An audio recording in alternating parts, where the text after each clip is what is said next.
How to install your Nexxt Home Smart Wi-Fi ceiling lamp.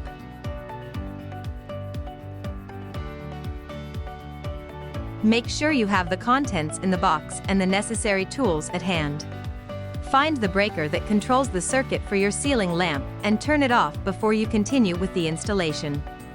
Pass the cables through the central orifice in the lamp bracket and align all the holes. Screw the lamp bracket tight. Match the cables coming from the ceiling with the cables in the lamp. Secure all connections with wire nuts. Fit the lamp and lamp bracket together and rotate the lamp counterclockwise. Turn the breaker for your downlight back on.